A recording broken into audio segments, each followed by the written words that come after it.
नमस्कार दोस्तों, स्वागत है आपका न्यूज 80 पर। मैं हूं आपके साथ राहुल राणा। आखिर पश्चिम उत्तर प्रदेश में राष्ट्रीय लोकदल के नेताओं के साथ क्या हो रहा है? क्या राष्ट्रीय लोकदल के नेताओं की इस वक्त प्रशासन सुन नहीं रहा?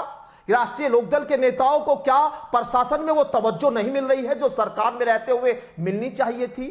दरअसल ये बात मैं इसलिए क्यों कह रहा हूं, ये इसलिए मैं कह रहा हूं क्योंकि यहां पर कैबिनेट मंत्री उत्तर प्रदेश सरकार में राष्ट्रीय लोकदल के विधायक अनिल कुमार ने एक एसडीएम के खिलाफ यहां पर सचिव को चिट्ठी लिखी है, मुख्य सचिव को चिट्ठी लिखी और यहां पर उन्होंने आरोप लगा दिए कि ये जो एसडीएम साहिबा है ये भ्रष्टाचार में संलिप्त है। ये एसडीएम साहिबा जो है ये यहां पर जो है वो किसी की सुनती नहीं है और बहुत सारे आरोप है।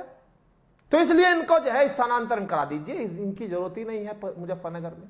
अब आप समझ सकते हैं कि आखिर ये पश्चिम उत्तर प्रदेश में नौबत क्यों आन पड़ी। राष्ट्रीय लोकदल के कैबिनेट मंत्री, कद्दावर नेता, एक अपने आप में जो है ऐसा जो है कैबिनेट मंत्री का एक ओहदा होता है कि अधिकारी नाम सुनते ही कुर्सी छोड़कर खड़े हो जाते हैं। लेकिन क्या एसडीएम साहिबा आप सुन रही थी क्या मंत्री जी की? ये सवाल हो रहे हैं आपसे। आपके खिलाफ शिकायत चली गई है और आपको जो है अब हो सकता है तलब भी किया जाए।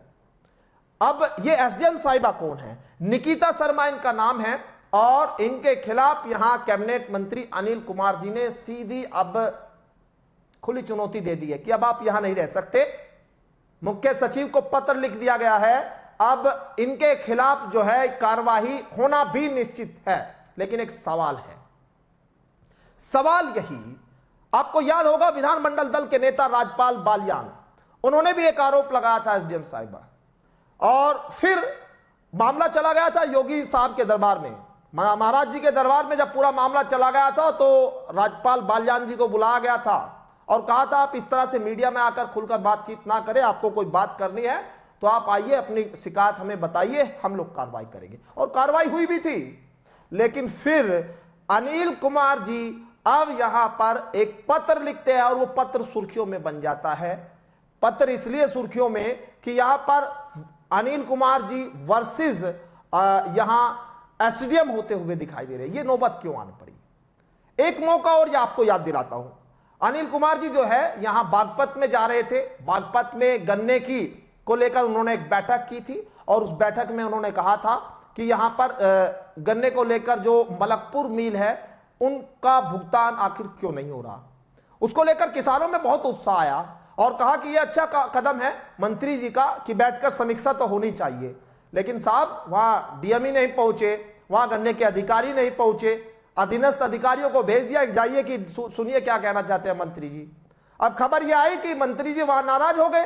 अब मंत्री जी नाराज हो गए तो मंत्री जी जो है वहां पर मीटिंग को छोड़ दिया उन्होंने और यह कहा कि मैं मीटिंग जो है आप फला दिन करूंगा। अब लोगों को लगा कि भाई अब फला दिन तो बहुत कुछ होने वाला है। अनिल कुमार जी जो है बहुत गुस्से में निकले, मीडिया के सामने बाइट दी, कहा कि भाई अब ये यहां नहीं चलेगा, अब जो है हम कार्यवाही कराकर ही मानेंगे।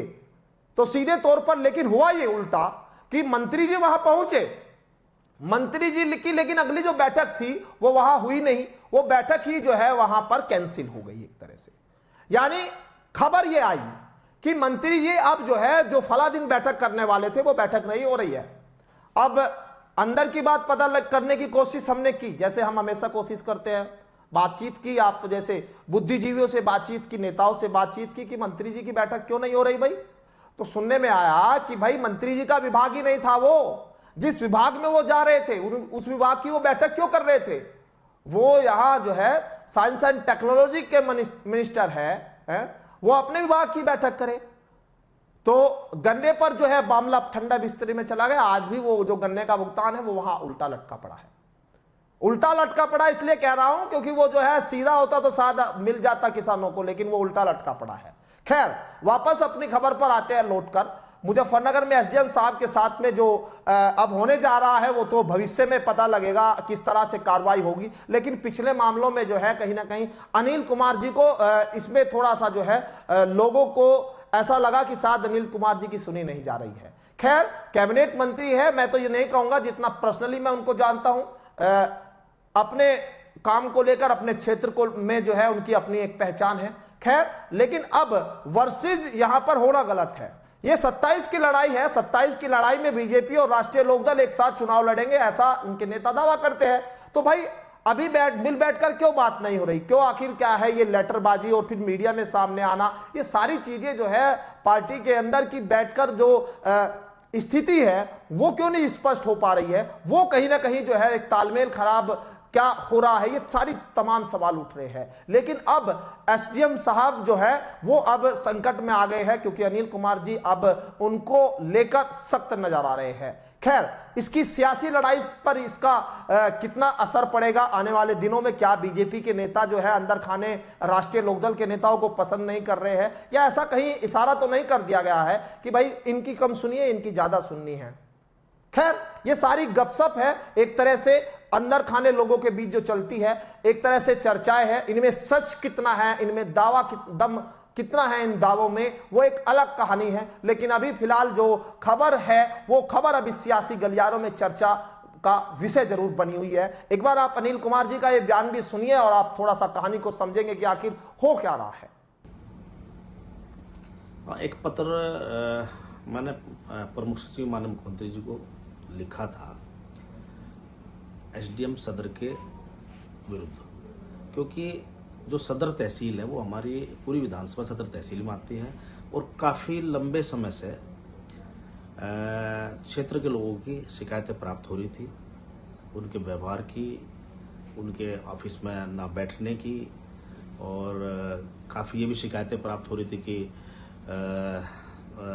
विधानसभा क्षेत्र में काफ़ी मतलब वोटिंग में भी उनका इन्वॉल्वमेंट रहते हैं, भ्रष्टाचार की काफ़ी शिकायतें प्राप्त हो रही थी।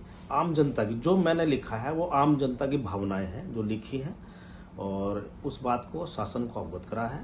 बाकी कार्रवाई शासन को करनी है उसमें। अच्छा, लगातार जो उपजिलाधिकारी है कहीं उनकी भी शिकायत आ रही है कि भाई भ्रष्टाचार की। देखो ऐसा है ना, देखो महाराज जी की सरकार है, ये योगी आदित्यनाथ जी की सरकार है, और भ्रष्टाचार के विषय में जीरो टॉलरेंस की नीति है। कोई भी हो, चाहे नेता हो चाहे अधिकारी हो, अगर कोई कहीं का भ्रष्टाचार की शिकायत मिले, निश्चित रूप से इस सरकार कार्रवाई करती है। और ऐसा नहीं है मान लो जिस अधिकारी को तैनात कर दिया कि वो भ्रष्टाचार नहीं कर सकता, ऐसा तो नहीं है। भ्रष्टाचार करते हैं, जो भ्रष्टाचार की शिकायतें प्राप्त होती है उसमें निश्चित रूप से सरकार कार्रवाई करती है। तो उसी परिप्रेक्ष्य में अगर उस शिकायतों में सत्यता पाई जाती है तो निश्चित रूप से कार्रवाई होगी। कुछ महापूर्व जो एसडीएम बुढ़ाना थी मोनालिसा, विधायक जी ने, राजपाल बालियान जी ने शिकायत की। देखो ऐसा है ना, हम लोग सरकार में है और सरकार में तैनात जितने भी अधिकारी होते हैं, मान लो कहीं किसी अधिकारी को शिकायत जनता के द्वारा प्राप्त होती है तो निश्चित रूप से हमारी अपनी जिम्मेदारी भी है, हमारा धर्म भी है कि हम उनकी बातों को, उनके विचार को सरकार के समक्ष रखें। तो फिलहाल मेरे साथ इस खास रिपोर्ट में इतना ही। लेकिन अगर आपको इस रिपोर्ट पर लेकर अपनी कोई राय रखनी है तो आप जरूर कमेंट बॉक्स में रखिएगा, क्योंकि आपके जो कमेंट है वो हमारे लिए बहुत मायने है। और हमारे इस चैनल को सब्सक्राइब भी कर लीजिएगा, इस वीडियो को शेयर भी कीजिए, क्योंकि आपके प्यार की वजह से ही ये चैनल चलता है। और अगर आप अपना यहां बहुमूल्य कमेंट अपना रखते हैं तो उसको भी हम जरूर देखते हैं, कहां कमियां हैं, कहां सुधारने की जरूरत है। नमस्कार।